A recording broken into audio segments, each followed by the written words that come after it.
குரல் ரெடியா வச்சிருக்கீங்களா? குரல் ரெடியா வச்சிருக்கீங்களா? ஒன்னு சொல்றேன். என்னது? நம்மளுடைய பார்வையாளர்களுக்கு ஒன்னு சொல்றேன்ட்டு பார்வையாளர்லாம் ஒன்னு சொல்லுங்க. பார்வையாளர்களுக்கு ஒரு அன்பான வேண்டுகோள். எப்படி நம்ம நம்ம கழகக்காரங்கள குரல் சொல்வது ஒரு சிறப்பான ஒரு பணி செய்யறோமோ, அது போல அரிய சிறப்பான வேற ஏதாவது தகவல்கள் நாங்க இந்த இதுல சொல்லணும் அப்படின்னா நம்ம அதுக்கான ஐடியாக்கள் ஆலோசனை சொன்னா நீங்க திட்டுவீங்கன்னு ஐடியா. இது வரைக்கும் பேசுறதே எனக்கு புரியலங்க. தகவல்கள்ங்கிறீங்க, ஏதாவதுங்கிறீங்க, இதுங்கிறீங்க, என்ன சொல்ல வரீங்க? இந்த கழகக்காரனை இன்னும் மேம்படுத்துவதற்கு இன்னும் வேற ஏதாவது புதிய மாற்றங்களை கொண்டு வரணும்னு நம்ம பார்வையாளர்கள் விரும்பினா அதை கமெண்ட்ல சொல்லுங்க. அதை பரிசீலிச்சு அதுல சிறந்த ஐடியாவை எடுத்து அதை நாங்க பரிசு கொடுப்பீங்களா, நடைமுறைப்படுத்துறோம் அப்படின்னு சொல்லுங்க. நமக்காக ஏங்க அவங்க யோசிக்கணும்? என்ன பேசுறீங்க? ஏதாவது அவங்களுக்கு இருக்குங்க, சில பேர் சஜஷன்ஸ் இருக்கும். ஏதாவது எங்களோட ப்ரோகிராமுக்கு ஏன்டா இது இப்படி பண்றீங்க, இது இப்படி பண்ணா இன்னும் நல்லா இருக்குமே அப்படின்னு சிலதெல்லாம் அப்படிலாம் சொல்லாதீங்க. கண்ணாமூடான்னு பேசி விடுவாங்க. உங்களுடைய மேலான ஆலோசனைகளையும் பரிந்துரைகளையும் சொல்லுங்க. நாங்க அதை எது சிறந்ததோ அதை எடுத்து நாங்க நடைமுறைப்படுத்துறோம்னு சொல்லிக்கலாம். இப்ப குரல் சொல்லுங்க. குரல் அதாவது அதிகாரம் 75 அரண் அப்படிங்கிற அந்த அதிகாரத்துல இருந்து குரல் 750 இணைமாட்சி தாகிய கண்ணும் வினைமாட்சி இல்லார்கண் இல்ல தரன். இணைமாட்சி தாகிய கண்ணும் வினைமாட்சி இல்லார்கண் இல்ல தரன். கோட்டைக்கு தேவையான எல்லாவித சிறப்புகளும் இருந்தாலும் கூட உள்ளிருந்து செயல்படுவோர் திறமையற்றவர்களாக இருந்தால் எந்த பயனும் இல்லை, எந்த யூஸும் இல்ல அப்படிங்கிறப்ப எடப்பாடி முட்டை கோட்டைக்கு தேவையான எல்லா சிறப்புகளும் இருந்தாலும் கூட உள்ளிருந்து செயல்படுவோர் திறமையற்றவர்களாக இருந்தால் எந்த யூஸும் இல்லை அப்படின்னு வள்ளுவர் சொல்றாரு. அந்த இடத்துல இருந்து நம்ம ஆரம்பிச்சோம்னா அம்பேத்கர் இதே மாதிரி ஒரு விஷயம் சொன்னதா படிச்சதா ஞாபகம். என்ன சொல்லியிருக்காருன்னா, சட்டங்கள் எவ்வளவு நல்ல சட்டங்களாக இருந்தாலும் ஆள்பவர்கள் ஆட்சி அதிகாரத்தில் இருப்பவர்கள் மோசமானவர்களாக இருந்தால் அந்த நல்ல சட்டங்களும் பயனற்று போகும். இந்த சட்ட புத்தகம் யாரு கையில இருக்குதோ அவங்கள பொறுத்துதான் இந்த நாடு அமையும் அன்னைக்கே சொன்னாரு.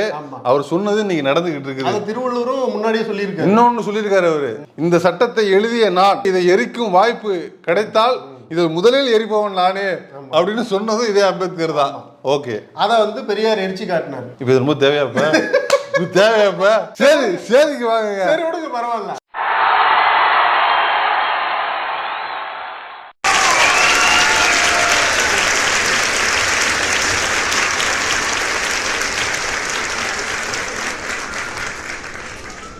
சரி, இப்ப என்னன்னா யாருமே கவனிக்காத ஒரு பரபரப்பான ஒரு சம்பவம் ஒரு பக்கம் போயிட்டு முடிச்சிட்டீங்க. ஏதோ சம மாற்றம் கொண்டு வந்தீங்க.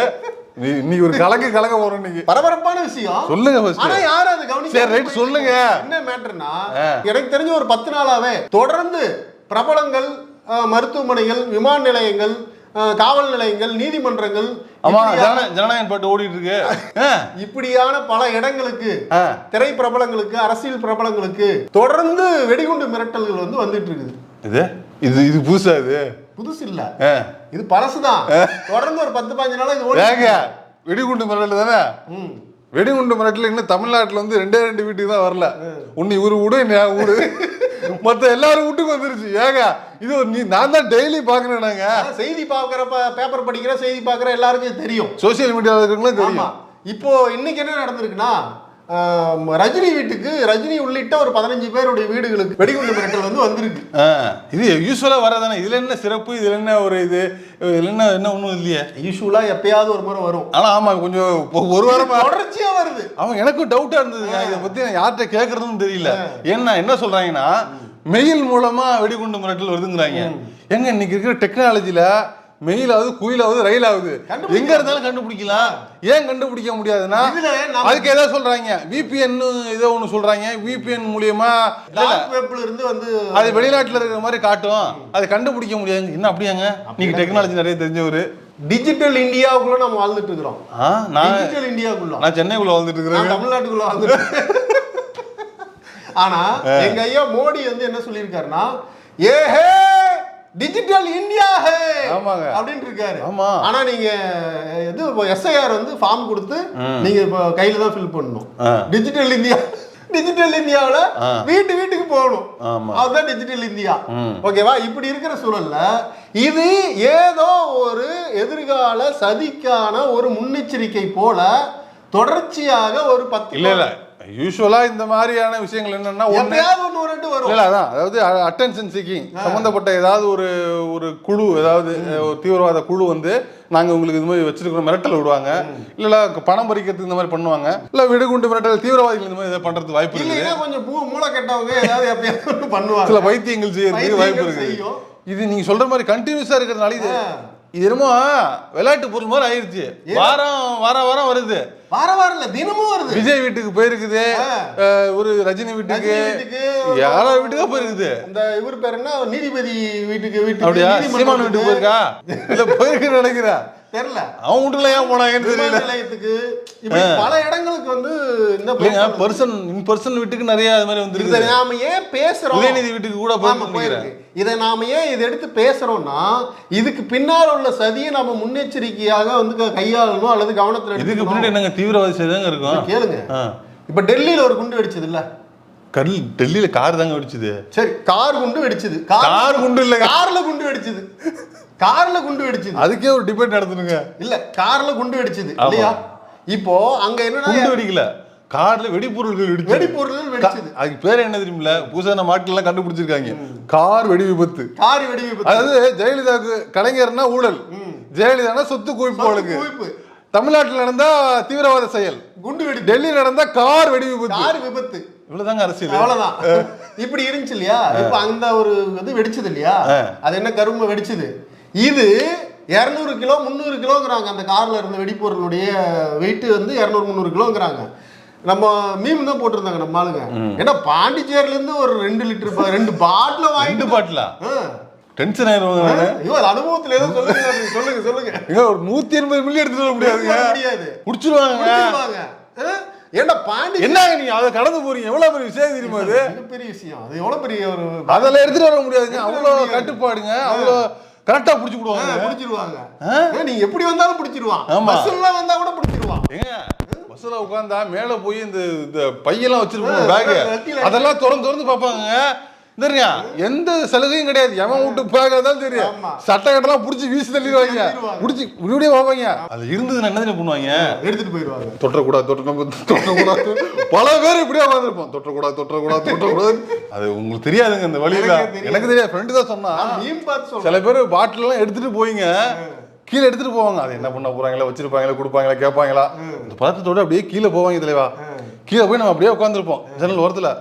அந்த பாட்டில் எடுத்துட்டு போய் full bottle, half bottle, quarter bottle நம்ம கண்ணு முன்னாடியே போட்டு தாரோட்ல அடிப்பாங்க. தலைவா ஏன் கேக்குறீங்க, என்ன வெடி விபத்து,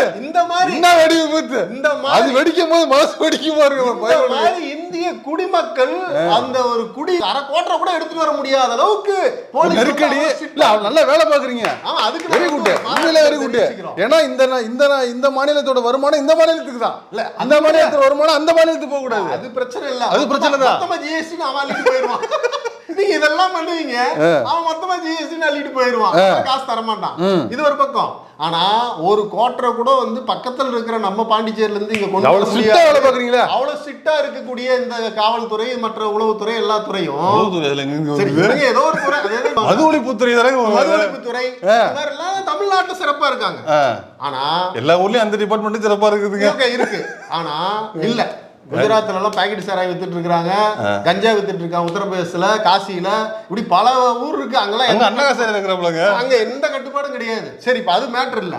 இப்ப இவ்வளவு ஸ்ட்ரிக்டா இருக்கிற இந்த நிர்வாகம், காவல்துறை, இந்த துறைகள் எல்லாம் டெல்லியில 250 கிலோ 300 கிலோ வெடிப்பொருள் எடுத்துட்டு வர்ற வரைக்கும் அவ்வளவுக்கு 3 அடுக்கு பாதுகாப்பு.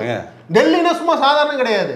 அங்கதான் உள்துறை அமைச்சர், பிரதமர், அங்கதான் எதிர்கட்சி தலைவர், எல்லா பாராளுமன்றம், இன்னொன்னு இருக்குது, எல்லாமே இருக்குது. அங்க இன்னொன்னு இருக்குது, டெல்லி வந்து உலகத்திலேயே வாழ முடியாத இடத்துல நம்பர் 1ல இருக்கு. பொல்யூஷன் நிறைந்த ஒரு நம்பர் 1 நகரம். இதுல அவங்க எல்லாம் வந்து ஏர் ஃபில்டர் போட்டு மோடி கீடி எல்லாம் அவங்க வச்சுக்கிறாங்க. அந்த மக்கள் தான் இப்போ சாவறாங்க. சரி, இது ஒரு பக்கம் இருக்கட்டும். ஆனா நான் என்ன கேட்கறேன்னா, 3 அடுக்கு பாதுகாப்பு டெல்லியில.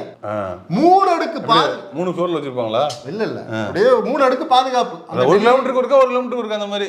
1 கிலோமீட்டர்ல இல்ல, நீங்க சும்மா ஒரு 100 அடிக்கு ஒரு போலீஸ் நிக்கும். அதாவது என்னங்க மனுஷன் வாழ்ற இந்தியாவிலேயே. அப்புறம் அதே மாதிரி எப்படி எச்சலாம் தூக்குறாங்க? நீங்க வெடி பொருள் கிலோ கணக்குல 100 கிலோ கொண்டு வராங்க, நீங்க எச்சு தூக்குறத பத்தி கேக்குறீங்க. அது அது சும்மா அசந்து தூங்குற நேரத்துல ஏதோ கொண்டு வந்துட்டாங்க. எப்படிங்க கொண்டு வர முடியும்? ஏதோ தூங்கி இருப்பாங்க. ஒரு மனுஷன் எனக்கு பொழுது அடிக்குமாங்க பார்த்துட்டு இருக்க முடியும். இருங்க இப்போ இன்னொன்னு சொல்லவா, நீ இந்த பாயிண்ட சொன்னதுனால சொல்றேன்.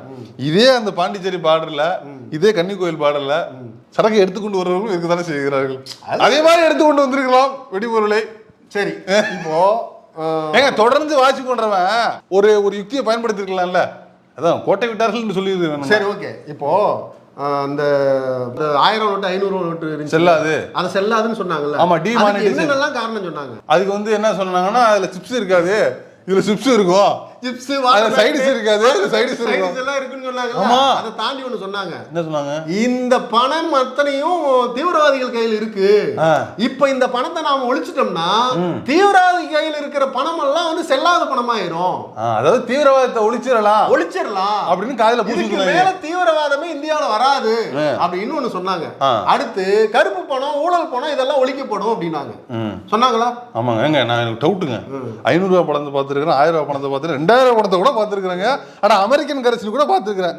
இந்த கருப்பா இருக்கிற பணத்தை மட்டும் நான் பார்த்ததே இல்லைங்க. கேட்கணும். சுவிஸ் பேங்க்ல இருக்கிற பணத்தை கொண்டு வந்து ஆளுக்கு 5 லட்சம் ரூபாய் போடுறேன்னு சொன்னார்ல, இப்ப 4 மடங்கு அதிகமா இருக்கான் சுவிஸ் பேங்க்ல இந்தியர்களுடைய கருப்பு பணம். இப்ப அதுக்கு பேர் என்ன தெரியுமா வச்சிருக்காங்க? இந்தியர்களுடைய சேமிப்பு. இந்திய சேமிப்பு. இந்திய பணக்காரர்கள். காங்கிரஸ் இருக்கும்போது அதுக்கு பேரு கருப்பு பணம். இப்போ இந்தியர்களுடைய சேமிப்பு அதிகரித்திருக்கிறது அப்படின்னு இப்ப செய்தி போட ஆரம்பிச்சிருக்காங்க. சரி, இப்ப இது மேட்டர் என்னன்னா, தீவிரவாதிகளை ஒழிச்சிரும்னு சொன்னீங்களே, அதுக்கப்புறம் 10 தாக்குதல் நடந்திருக்குது. 18 தாக்குதல்கள். இந்த மோடி வந்த பிறகு 18 தீவிரவாத தாக்குதல்கள் நடந்திருக்கு மொத்தமா. நீங்க சொன்னபடி அந்த சம்பவம் ஒரு 10 நடந்திருக்கு. என்ன இருக்கு தெரியுமா? ஒருத்தனை உள்ள, அதாவது அவனை வந்து அப்படியே கம்முன்னு இருக்க விட்டா பத்தாது, வெளில வாடா, நீ வெளில வா. எத்தனை பேர் வெளில வரையா அத்தனை பேர். நான் என்ன கேக்குறேன், மோடி பார்த்தா அமெரிக்கா அலறுது, சீனா சிதறுது, பாகிஸ்தான் பதறுது அப்படின்னு கதை விட்டு 56 இன்ச்சு யாரோ ஒருத்தர் கேட்டாங்க. 56 இன்ச்சு 56 இன்ச்சுங்கிறீங்களே, அவரை நிக்க வச்சு அளந்தீங்களா இல்ல படுக்க போட்டு அளந்தீங்களான்னு கேட்டாங்க. அந்த மாதிரி உன்னை கண்டா வந்து சீனா சிதறுது, பாகிஸ்தான் பதறுது, அமெரிக்கா அலறுதுன்னு சொல்லிவிட்டு வெறும் குண்டோடிப்பா நடந்துட்டு இருக்குது தலைநகர் டெல்லியில. இன்னொன்னு தெரியுமா? Double engine Sarkar. அப்படின்னா இரட்டை குரல் துப்பாக்கி கழிப்புட்டு. டபுள் இன்ஜின் சர்க்கார்னா என்னன்னா, டெல்லியில ஆள்றதும் பிஜேபி, ஒன்றியத்தில் ஆள்றதும் பிஜேபி. அது இல்லாம டெல்லியினுடைய அந்த காவல்துறை வந்து பிஜேபி உள்துறை அமைச்சர் அமித்ஷா கண்ட்ரோல்ல இருக்குது. நம்ம காவல்துறை வந்து முதலமைச்சர் கண்ட்ரோல்ல இருக்கு. அங்க உள்ள காவல்துறை வந்து அமித்ஷா கண்ட்ரோல்ல இருக்கு. அப்புறம் எண்ணெய், வெங்காயம், வெள்ளைப்பூண்டு இருக்கிற எல்லா வெங்காயமும் வந்து அவங்க கண்ட்ரோல்ல தான் இருக்கு. இவ்வளவும் கண்ட்ரோல் வச்சுக்கிட்டு அங்க வந்து இவ்வளவு பெரிய தலைநகரத்தில், இது இந்தியாவினுடைய இவ்வளவு வச்சுக்கிட்டு வாட் ஆர் யூ டூயிங்னு கேக்குறாங்க. தலைநகரத்துல குண்டு வெடிக்கும் போது யார் பொறுப்பேற்றுக்கணும்? எதுக்குங்க இந்த டெல்லியில் நடந்த குண்டு வெடிப்புக்கு யார் பொறுப்பேற்றுக்கணும்? காஷ்மீரில் நடந்த அது சொல்லுங்க. திமுக ராஜினாமா பண்ணணும். ஸ்டாலினே, உன் கையாளாகத்தனத்தால் ராஜினாமா செய். அவ்வளவுதான். Very simple. நான் அதான் திமுக ஆட்சி வந்தாவே அப்படி. டெல்லியில இருக்கிறதுனால நேரு. இப்ப தமிழ்நாட்டுல ஓரத்துல எங்க நடந்துச்சுன்னா திமுக ராஜினாமா பண்ணணும். டெல்லியில நடந்திருக்கிறதுனால நேரு தான் ராஜினாமா பண்ண. வேற வழி கிடையாது, வேற வழி கிடையாது. இப்ப இப்படி இருக்கு இல்லையா? இதனுடைய தொடர்ச்சியா எப்படி தேர்தல், பீகார் தேர்தலுக்கு ஒரு நாளைக்கு முன்னாடி, அந்த தேர்தல் வாக்குப்பதிவுக்கு ஒரு நாளைக்கு முன்னாடி இந்த குண்டு வெடிச்சது அப்படின்னு பல சந்தேகங்கள் எழுப்புறாங்க. அது மாதிரி இப்ப நான் என்ன சொல்றேன்னா, நமக்கு தேர்தல் நெருங்கிட்டு இருக்கு, இன்னொரு 4 மாசம் தான் இருக்கு. இப்ப இருந்தே இந்த மாதிரியான தகவல்களை வந்து கசி விடுறாங்க. இவருக்கு வீட்டுக்கு வெடிகுண்டு மிரட்டல், அவர் வீட்டுக்கு வெடிகுண்டு மிரட்டல்னு சொன்ன பிறகு எங்கேயாச்சும் ஏதோ ஒரு மாதிரி ஒரு கார் வந்து ஒரு பழுதாகி வெடிச்சுட்டா கூட, ஆஹா பத்தியா நிர்வாக தோல்வி, இது உளவுத்துறை தோல்வி, முதலமைச்சருடைய தோல்வி, காவல்துறை தோல்வி, திமுக ஆட்சி வந்து மக்கள் விரோத ஆட்சி, சட்ட ஒழுங்கு கெட்டு போச்சு. நான் உங்களை வந்து நான் எவ்வளவு பெரிய ஆள் நினைச்ச அரசியல்ல இப்படி பேசிட்டு இருக்கிறீங்க. நான் கண்மையா வண்டிக்கிறது என்னமோ இப்பதான் இதை வெடிகுண்டு மிரட்டலுக்கு, அதாவது இன்னும் 4 மாசத்துக்கு அப்புறமா செய்ய வேண்டிய செயலுக்கு இப்ப வந்து பயமுறுத்துறாங்க, இதை செட் பண்றாங்க. நீங்க என்ன சொல்றீங்க? எழுதி வச்சுக்கங்க. நீங்க என்ன எழுதி இருங்க ஐயா, நான் சொல்றேன். இதை மாசம் ட்ரை பண்ணிட்டு இருக்காங்க. பிஜேபி ஆர்எஸ்எஸ்ல இருந்து இந்த மாதிரி கலவரம் செய்வதற்கு அவங்க மாசம் ட்ரை பண்றாங்க. நம்மளும் மாசம் முறியடிச்சுட்டு இருக்கிறோம் ஐயா. நம்ம வந்து மாசம் ஒரு அர்ஜுன் படம் பார்த்துக்கிட்டு இருக்கிறோம், மாசம் ஒரு விஜயகாந்த் வல்லரசு படம் பார்த்துக்கிட்டு இருக்கிறோம். இப்போ திருமாவளவன் சண்டை வளர்த்தாங்கல்ல, அது எதுல வருது? கலவர முயற்சியில தான் வருது. திருப்பரங்குன்றத்துல சண்டை வளர்த்தாங்களே, அது எதுல வருது? அதுலதான் வருது. சென்னிமலையில என்ன இது மாதிரி அவனுக்கு மாசம் மாசம் ஒரு டார்கெட். நம்ம போய் கரெக்டா அர்ஜுன் மாதிரி சேப்போயரா பச்சைவரா சேப்போயரா பச்சைவரா நம்ம கட் பண்ணிட்டு இருக்கோம். இப்போ சொன்னீங்கல்ல, பாண்டிச்சேரியில இருந்து பல பேரை தடுத்துறாங்க, ஆனா 1-2 பேர் கொண்டு வராங்கல்ல, அந்த மாதிரி அந்த மாதிரி 1-2 பேர் நம்ம தவறி மிஸ் பண்ணிட்டோம்னா அதன் சதி மூலமா ஏதாவது ஒரு முக்கியமான மக்கள் கூட்டமா இருக்கிற இடத்துல இது மாதிரி ஒரு அசம்பாவிதம் நடந்துச்சுன்னா நாளைக்கு இது பாரு அன்னையில இருந்தே இந்த கொலை மிரட்டல்கள் குண்டு வெடிப்புகள் வந்துச்சு, இந்த அரசு அதை மெத்தனை போக்கா இருந்தது, தமிழ்நாடு அரசின் தோல்வி, பதவி விலக வேண்டும், தேர்தல் பிரச்சாரமே அதுதான் வச்சு பண்ணுவாங்க. இப்படியான ஒரு சதி நமக்கு காத்திருக்குங்கிற சந்தேகம் பல சமூக வலைதளங்கள்ல இருப்பாங்க. சரி, இதெல்லாம் நடக்குது, இது யார் தான் கவனிக்கிறது? இந்த வெடிகுண்டு இப்ப கேட்டீங்களே, இதுதான் கேள்வி. போலீஸ் தானே, போலீஸ் என்ன பண்ணிட்டு இருக்குது? அதான் இதுதான் கேள்வி. இப்போ குண்டு வெடிப்புன்னு ஒரு மிரட்டல் வருது, ஒரு மிரட்டல் வருது. இந்த மிரட்டல் வந்து போன் மூலமா வருது, மெயில் மூலமா வருது, அல்லது லெட்டர் மூலமா வருது, ஏதோ ஒரு மூலமா வருதுன்னு வச்சுக்கோங்க. இந்த கட்சி மூலமா வருது, இருங்க இந்த வருது அப்படின்னு வச்சுக்கோங்க. இப்போ போன் மூலமா வந்தா அந்த டெலிபோன் யார்கிட்ட இருக்கு? யார்கிட்ட இருக்கு? டெலிபோன் டிபார்ட்மெண்டா யார்கிட்ட இருக்கு? இவங்க அதானிட்ட இருக்கு. இன்னைக்கு அம்மா கதை கேட்கல, பொதுவா சொல்ல இந்த மொத்தம் இந்த இந்தியாவுக்கான டெலிகாம் மினிஸ்ட்ரி அம்மானிட்ட இருக்குங்க. அது தொலைபேசி துறை, இன்ஃபர்மேஷன் டெக்னாலஜி, ஐடி துறையில இருக்கும். பிஜேபி தகவல் தொழில்நுட்பத்துறை, அது வந்து பிஜேபியினுடைய கையில இருக்கு இல்லையா? இப்போ நீங்க இந்த கொடநாட்டுல ஒரு கொலை நடந்தது இல்ல, ஒரு கொலை நிறைய கொலை, அது தொடர்ந்து நிறைய கொலை, அது பேசும்போது கவனமா பேசணும். அது சம்பந்தமான டெலிபோன் உரையாடல் இருக்குல்ல, இத கேட்டு ரொம்ப நாளா வெயிட் பண்ணிட்டு இருக்காங்க. யாரோட டெலிபோன் உரையாடல்? யாரோட டெலிபோன்? ஐயா எடப்பாடியோட. அவர் என்ன ஒரு மாசத்து செல்ஃப் அது போன் பேசனோட அந்த தரவுகளை வந்து எடுத்தோம்னா யாரு இதுல முக்கியமான பங்காளிங்கிறது, பங்களிப்பு செஞ்சு யாரு கொலை செய்ய சொன்னவர்கள் என்பது தெரிந்துவிடும். இதை கொடுக்க மாட்டேங்கிறாங்க அவங்க. இல்லங்க கண்டுபிடிக்கணும் இல்லங்க. இல்லங்க யாரு கண்டுபிடிக்கிறது? எரிஞ்சு போக கொஞ்ச நேரத்துல எரி இல்லங்க தேடிட்டு இருக்காங்க. புரியுதா உங்களுக்கு? டிஜிட்டல் இந்தியாங்க, இது டிஜிட்டல் இந்தியா, ஆனா தேடிட்டு இருக்காங்க. இப்போ மெயில் மூலமா வருதுன்னு நீங்க சொன்னீங்கன்னா இதை கண்டுபிடிக்க வேண்டிய பொறுப்பு யாருக்கு இருக்கு? இப்ப குண்டு வெடிப்புக்கான மெயில் வருது, இந்த மெயில கண்டுபிடிக்க வேண்டிய பொறுப்பு முதலமைச்சர் இருக்கா இல்ல வந்து அவங்க கிட்ட இருக்கா? விஜயகாந்த் கிட்ட இருக்கு. அவர் இல்ல, அர்ஜுன் தான் இருக்கு. அடுத்தது ஓய்வுல இருக்காரு. அடுத்தது குரோதம் பிரேம் கிட்ட இருக்கு, அவர் இப்ப ஃபீல்ட்ல இல்ல. இப்போ NIA, CBI, வெங்காயம், உளவுத்துறை, இந்த கரவ முடிச்சதெல்லாம் என்னத்துக்கு இருக்குன்னு நான் கேக்குறேன். இத்தனை குண்டு வெடிப்பு மிரட்டல் தொடர்ந்து வருது இல்ல? ஒரு பேட்டரி வாங்கினாலே போய் புடிச்சு புடிங்க. 30 வருஷம் சேலத்துல எவ்வளவு துப்பாக்கி தயாரிச்சான்னு போய் அவனும் புடிச்சு விசாரிக்கிறீங்க இல்ல? அது ஏதோ ஒரு கார் எங்க கோயம்புத்தூர்ல அது தெரியாமல வெடிச்சு பிடிச்சு. இங்க பாருங்க, இப்ப நான் சூப்பர் வேன் பிடிச்சோம் பாருங்க. சேலத்துல எவனோ 2 பேரு துப்பாக்கி தயாரிப்பதற்காக சில வீடியோக்களை பார்த்து இதை தயாரிச்சுட்டாங்க, பிடிச்சிட்டாங்க. அதையே பிடிச்சிட்டீங்க. ஆனால் டெல்லியில இப்ப கார் வெடிவிபத்து நடந்துச்சுல, அதுக்கு முன்னாடி 3000 கிலோ எப்படியே 3 டன்னு வெடிமருந்து முடிச்சிருக்காங்க. அவனை விட்டுட்டாங்க. அவனை விட்டுதான் இந்த குண்டு வெடிப்பு நடந்திருக்குது. காஷ்மீர்ல ஒரு சுற்றுலா. ஒருவேளை இந்த ஆபீசர் செயல்படுறாங்கல்ல, அதுவும் கூட ஸ்டேட்டுக்கு ஸ்டேட் மாறுபடுமோ என்னமோ தெரியல. தமிழ்நாட்டில் லெவலில் உள்ள ஆபீசரு ஒரு சின்ன துப்பாக்கி கண்டுபிடிச்சு செஞ்சாலே அவனை பிடிச்சி வச்சு உள்ள வச்சிடறாங்க. அங்க 3000 கிலோ வெடிமருந்து ஒருத்தன் அழகா ரொட்டேஷன்ல விட்டுட்டு இருந்திருக்கான், அவனை பிடிக்கவே இல்லை. அதாங்க நான் கேக்குறேன். இப்ப காஷ்மீர்ல வந்து ராணுவ வீரர்கள் கொல்லப்பட்டாங்களா? ஒரு வாகனம் போய் புல்வாமாவா, அது ஒரு புல்வாமால வந்து ராணுவ வீரர்கள் கொல்லப்பட்டாங்களா?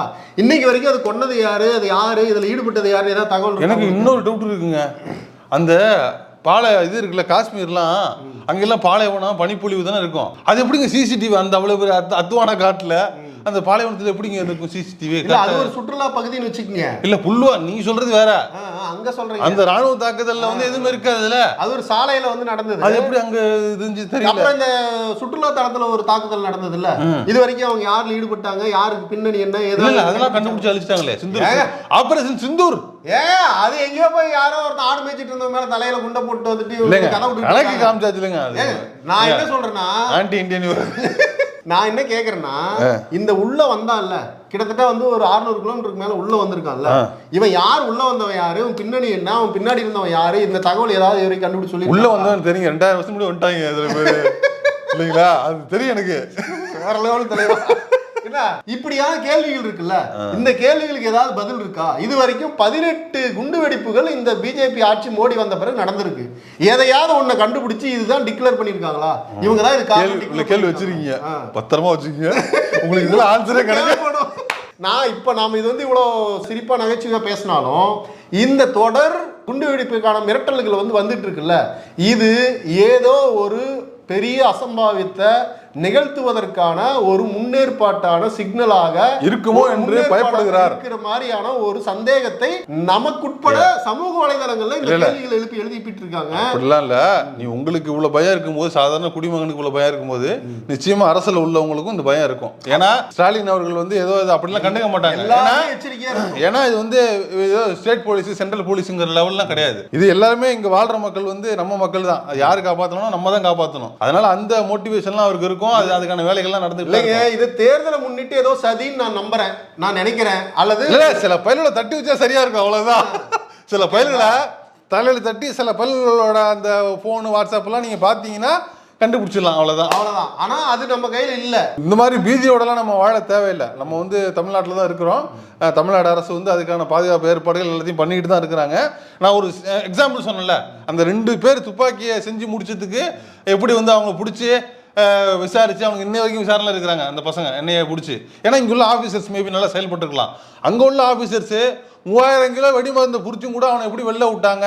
ரொம்ப அசால்ட்டா நம்ம வந்து ஞானசேகர்னு ஒருத்தன் வந்து 15 கேஸ் இருக்குது, அவனை எப்படி வெளில விட்டீங்க நம்ம இன்னைக்கு கேட்டுட்டு இருக்கணும். அவன் ஹேபிச்சுவல் அஃபண்டர்னு சொல்றோம். இல்ல, நான் சொல்ல வரேன் என்னன்னா, இங்க உள்ளவங்க சிறப்பாக செயல்படுவார்கள் என்று நம்புவோமாக அப்படின்னு சொல்ல வரேன். நீங்க சொல்றது தீவிரவாதிகள், உண்மையான தீவிரவாதிகள், உண்மையான தீவிரவாதிகள். ஆமா, உண்மையான தீவிரவாதி, பொய்யான தீவிரவாதி. ஒருவேளை அப்படி யாராவது இருந்து வந்தா அதெல்லாம் கண்டுபிடிச்சிருவாங்க. இது ஒருவேளை சதியா இருந்தா எப்படி கண்டுபிடிக்கிறதுங்கிறதா கேள்வியோட நாம இந்த காணொலியை முடிக்கிறோம்.